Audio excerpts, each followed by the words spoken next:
What do you think about Southampton then? Because Southampton, boy, if we hit Spurs for 6, the way Southampton looking right now, boy, it could be Do you know cricket. what? Do you know what? Yeah, no two games of football are the same minute, so I'm not expecting that. Okay.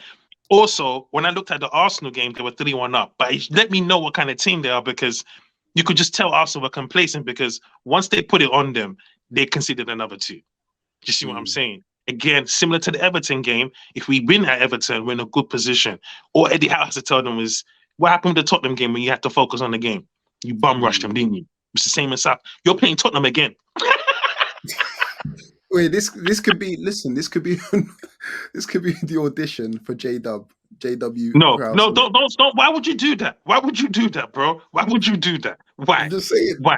Listen, No, no, we Pete, don't want J Dub. help me out here, bro. Can you Help me tell out here. these man, yeah? Can you tell these man, yeah? When we make top four, okay, it's names we can't pronounce, okay? All right? It's people we have to Google, okay? That's who I'm interested in. If we made Europa, I'll bring in James Ward. But Champions League, but we've got men like Vinicius Jr. we're going to be facing, okay? I want Valverdes. I want Tuchenemis. I want Camavingas. You understand? I want killers, rude boy.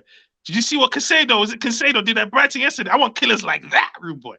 Yes. I want the players that Man City are going after. Yeah. Oh, all right, all What, right, all what, right. what can City offer you that we can't?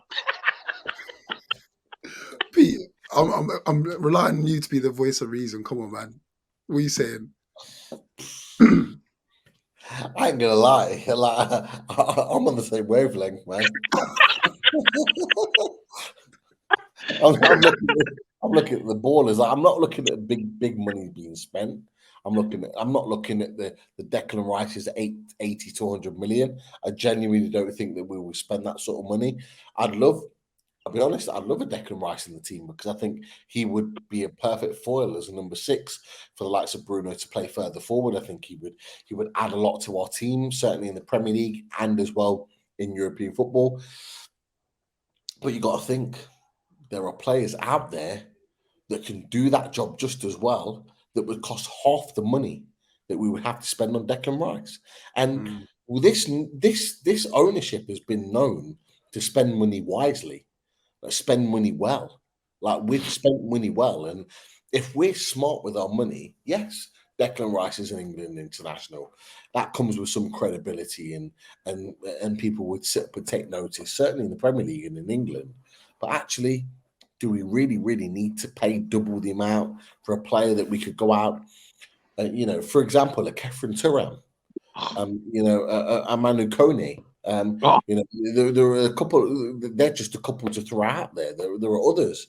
The Amadou Haidara from RP Leipzig. There's players like that are out there that we can go out and get that could do that same job and would cost half the money. And I'm just like, we need to be smart with how we move our business. And I think to myself, I just think that maybe we probably won't look at those players that have been thrown out there, and I do think that Newcastle are playing really smart.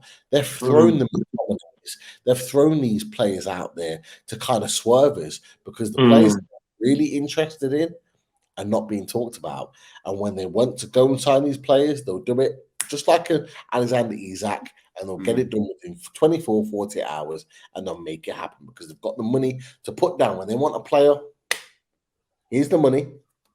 Let's get him up to Newcastle for a medical and let's sign the deal. They don't mess about. They've got the money and they've got the know-how to be able to make things happen.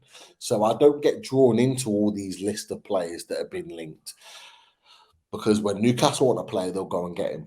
And I just think that I genuinely think that the likes of Rice and one or two other players are a bit of a foil. I think Maddison and Tielemans are genuine targets because the fact that Maddison's got a year left on his contract, Tielemans' contract's out in the summer. They're cheap deals that can be done quite quickly because they're not going to cost crazy amounts of money. But other players outside of that, I do think that they're looking and shopping in a different market to what any of his Newcastle fans are genuinely looking at. And I'll be honest, it excites me. That excites me. It really does, because like we want to be doing these shows, we want to be chatting on this channel, and talking about all things Newcastle in the summer, where we're going, I never expected that, and we're rubbing our hands together, going, we're going to be cooking next season. You know what I mean? We want to be doing all this, and look, we've been here. We started this channel. I said to you, Clint, from me, I said to you guys when we first brought back this channel. Well, I say we. Clint, when you brought back this channel a couple of weeks ago, we said when we first started talking on Geordie's Down South, when it was the lockdown, when there was the potential of this takeover, we had all these names plucked in the air. We never knew that it could genuinely be an option. Now it's genuinely an option. And we're talking about these players because these players could actually be at the club next season, because we've got the financial power to make it happen. And why not? We've suffered 14, 15 years of that crap under that ownership. Why not dream a little? And that's what I'm going to end it on, is because anything's possible. Anything's possible.